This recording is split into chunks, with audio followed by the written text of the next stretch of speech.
I got spurs that jingle, jangle, jingle, Jingle jangle, as I go riding merrily along. jingle jangle. And they sing. Hi everyone, Jim here. Welcome to Mystery and Mayhem. Today I will be doing a prequel of sorts for the upcoming June on the Range, created by the great Michael K. Vaughan over on his channel. I'm going to show you a few books that I have on my TBR. Now, I won't necessarily be reading them all, but I will be reading, well, two specifically I will be reading for sure, and that's the one Louis L'Amour and the one Zane Grey. And I'll be sharing a few others with you that I possibly might read. But even if I don't read them, they might be books that you might be interested in checking out, because honestly, Westerns are just a rich vein to tap. There's so many awesome Western writers out there, and nonfiction Westerns as well. I mean, books about the American West, and I'm just fascinated with the subject, and I'm going to share some of it with you here today and throughout the month of June. So I'm going to share with you, I kind of got a head start on reading Westerns, and I've been reading a couple of short story collections. This one called The Killers, edited by Peter Dawson, and there is some great stories in here. Specifically, there's one in here by Elmore Leonard, 310 to Yuma. And this book, The Lawmen, part of an 11-book series, and this one's edited by Bill Bronzine and Martin H. Greenberg. And these stories were, I was pleasantly surprised. They were just incredibly done stories. So well written. I mean, one or two of them had me in tears, honestly. And if you're lucky, and if you're interested, I should say, I might read one or two of these for a couple of my episodes. I might just read a couple of these stories out loud, because some of them are very short, some of them are a little longer, but just incredibly done. Such great stories. Authors I'd never heard of before. One author named Steve Frazee, The Marshal of Broken Lance, great story. There's a story by Talmadge Powell in here, and that one was called, let me get it right here, make sure I get the right one, Star for a Warrior. Very, very good story, and I was so happy that I grabbed this. And I have The Gunfighters as well, which is part of the same series, and I'm really looking forward to it. I mean, honestly, I think there's something about short stories, and maybe specifically Western short stories, that just they're much more powerful and to the point, because all the extraneous stuff is just taken out. And you've got it pared down to a powerful, engaging, emotional, action-filled story. So yeah, I'm happy to share a couple of them with you, reading out loud. If you guys are interested, I mean, I've never done that, and I know other YouTubers, booktubers have done that, and I might give that a shot.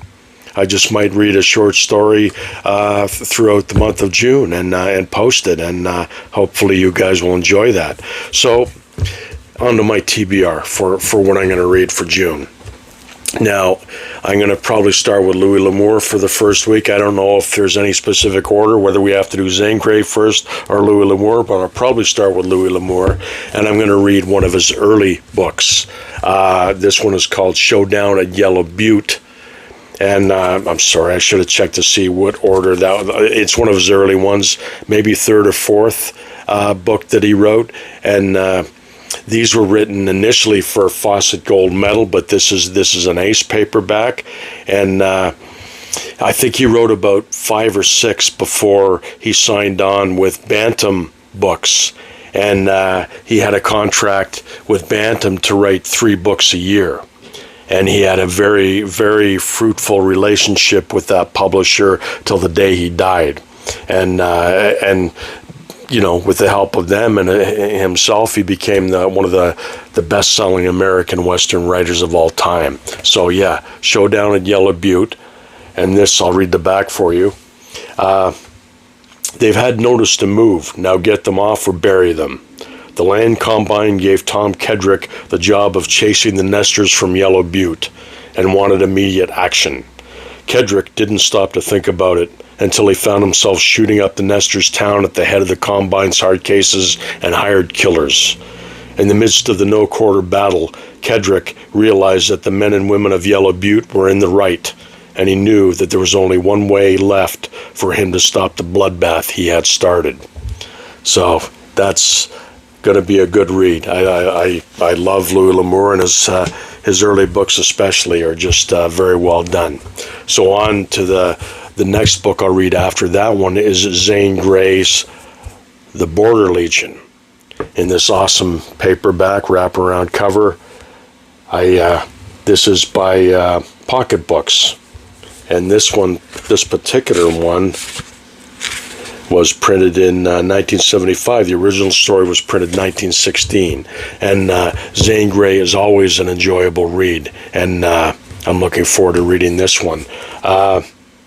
Gold at Alder Creek. When news of the gold strike swept through camp, Killer Kells and his infamous Border Legion were ready to descend on the helpless prospectors, and no one would be left alive to tell how or by whom he was robbed. But Kells hadn't reckoned on two people: Jim Cleave, a maverick who had taken the Border Legion's bloody oath but secretly rode on the side of the law, and Joan Randall, the outlaw chief's beautiful captive. So that's going to be a lot of fun. Now, the rest of these books, I don't know necessarily if I'll get to them. I'm just going to throw a few out there, and I will choose from them which ones I want to read for the rest of the month. Now, I'm not going to necessarily read them all, but I want to share them with you, and they might be ones that you're interested in. So, I've got Epitaph for a Marshal by Harry Sinclair Drago, with that awesome cover. Now, this is one of the short pocketbook paperbacks in really good shape. So I'm going to read that one, and hopefully, oh, look at that. Look at the insert for that. That's a Zane Grey. I think it folds out. Maybe not. Look at that. That's pretty cool. So yeah, that will probably be one that I'm going to read for June on the Range after I finish Louis L'Amour and Zane Grey. And I've never read Harry Sinclair Drago before. I have 2 or 3 of them on my shelf, and I'm pretty sure he's going to be pretty good because he's got a good reputation. Another fairly well-known Western writer, Louis B. Patton, and this one's called Prodigal Gunfighter. Killer legend. Slade Teplin was said to have killed 16 men, and he was not yet 30. Today, Teplin was returning home. The little town of Cottonwood Springs wasn't preparing a friendly reception. They waited and wondered, why was Slade coming back after all these years? Was he really going to get Johnny Yoder for trying to win the love of Slade's estranged wife? The woman Slade rejected but would not give up to anyone else? One thing was certain. Before Slade left town, he was bound to kill again. And that's Prodigal Gunfighter. And this one, I was happy to find. I found this at a thrift shop, and this is an adaptation from the old Heck Ramsey television show. And this adaptation is written by Dean Owen. Now, Dean Owen was a very well-known Western writer, and he wrote quite a few, and he's a damn good writer. So I'm looking forward to this book. We've got an insert in this one too. Look at that, an old cigarette ad in this book, and that is that's Richard Boone as Heck Ramsey, and Richard Boone was better known as Paladin in the old television series Have Gun Will Travel. Now, I'm not too sure how well the series Heck Ramsey did. I have a feeling maybe it lasted maybe 1 season, maybe 2, but I'm sure the book's going to be amazing. So those are 3 paperback westerns I'm going to read. I'll probably keep reading short stories too throughout the month. But these ones I want to share with you. I mean, speaking of Louis L'Amour, I've got these 2 in hardcover, Louis L'Amour's Lost Treasures. Now, these It's explained, these are full of unfinished manuscripts, mysterious stories, and lost notes from one of the world's most popular novelists. Now, these are a lot of fun. And like I said, there's just different variations of some of the stories that were printed, unfinished manuscripts, fragments of stories, notes about the stories, his research notes. So these are really, really a fascinating thing to have. Now, Louis L'Amour's books are being reprinted under the Lost Treasure banner, with a lot of these notes and research notes and thoughts by Louis L'Amour about his stories that are added to the actual novel. So I've got a few of them. I might have, here's some here.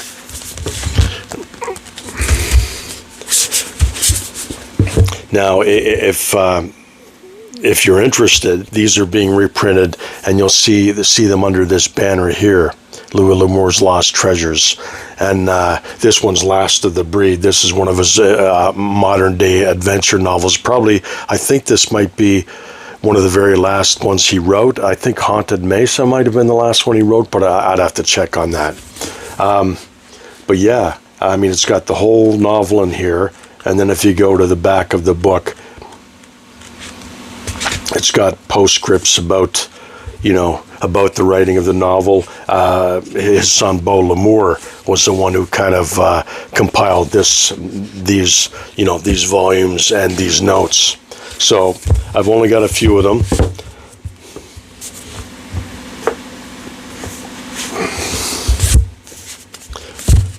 There's a couple more. The Ferguson Rifle, which was actually the very first Louis L'Amour book I ever read. There's a Haunted Mesa right there. And the notes will tell you a little bit more about the writing and the process of these specific books and the inspirations for them. Now, this is one that was never printed during Louis L'Amour's lifetime. I think it was an early story that never got printed, but Beau L'Amour fixed it up, finished it up, and it's been reprinted in one of these Lost Treasure volumes. So that's nice to have.